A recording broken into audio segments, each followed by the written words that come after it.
sengketa Hotel Sultan itu kayak lu minjem barang ke temen nih. Awalnya cuman bentar ya, sementara, tapi lama-lama dipakai sampai ke anak cucu, akhirnya lupa kalau barang itu sebenarnya bukan punya lu.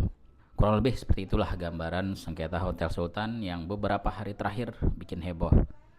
Kemarin sempat terjadi kericuhan saat proses eksekusi di kawasan Hotel Sultan di Senayan. Kalau ditarik lebih jauh lagi, konflik ini udah berjalan lebih dari 20 tahun.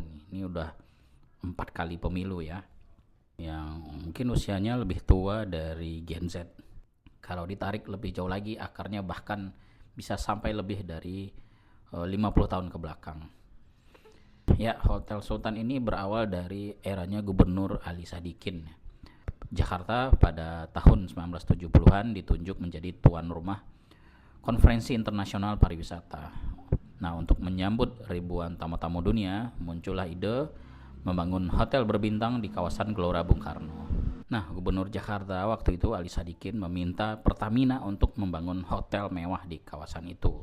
Tapi kemudian proyek itu dikerjakan oleh Ibnu Sutowo yang saat itu menjabat sebagai Direktur Utama Pertamina.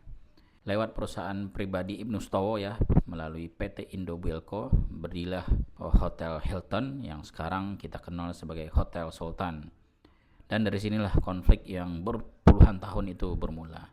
Belakangan Ali Sadikin mengaku tidak mengetahui bahwa perusahaan yang membangun Hotel Hilton ternyata merupakan perusahaan pribadi Ibnu Sutowo. Padahal pada masa itu swasta sebenarnya tidak diperbolehkan membangun hotel di kawasan GBK. Tapi karena relasi politik dan kekuasaan pada era tersebut, proyek itu tetap berjalan dan selama puluhan tahun tidak ada yang benar-benar menghentikannya. Masuk tahun 2000-an persoalan mulai memanas. Ketika Ibnu Sutowo tidak lagi memegang perusahaan, pengelolaan dan sengketa ini kemudian diteruskan oleh putranya, Pontjo Sutowo. Nah, Pontjo Sutowo sendiri merupakan mertua dari artis Dian Sastrowardoyo. Jadi belakangan kalau ada nama Dian Sastro ikut disebut-sebut di media sosial itu lebih karena hubungan keluarga tersebut, bukan karena Dian Sastro terlibat dalam sengketa lahannya.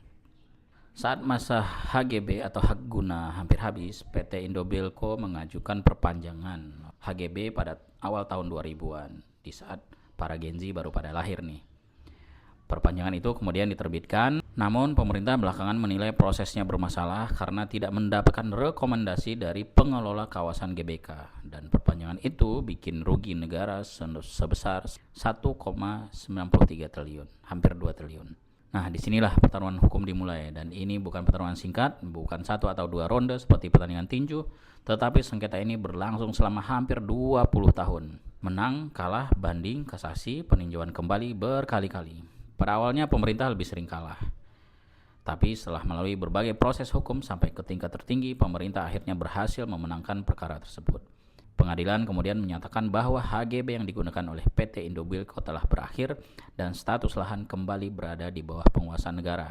PT Indobilco diperintahkan untuk mengosongkan kawasan Hotel Sultan dan membayar royalti penggunaan lahan selama bertahun-tahun. Jumlahnya sebesar 45,3 juta dolar Amerika atau setara kurang lebih sekitar 800 miliar rupiah. Menurut gue yang menarik dari kasus ini bukan cuma soal Hotel Sultan, tapi soal bagaimana sebuah keputusan yang dibuat puluhan tahun lalu bisa terus menimbulkan konsekuensi sampai hari ini. Dalam urusan tanah, aset negara dan kekuasaan kadang masalahnya bukan hilang, tetapi tertunda. Tagihannya bisa datang puluhan tahun kemudian, dan ketika waktunya tiba seseorang harus pay the bills. Gimana menurut kalian?